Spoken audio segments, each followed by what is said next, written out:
I think Seneca expressed it best in the following statement. He said, "Inwardly, we ought to be different in all respects, but our exterior should conform to society," meaning we're a part of society. Society is an expression of nature. And so the Stoics are not like the Cynics. They thought they're a bit they're being show offs by sleeping on the street and doing all this because life is better. It's more rational to live in a house and have clothes.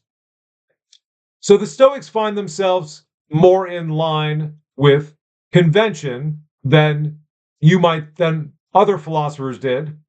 But there were certain important differences between nature and convention that they wanted to highlight.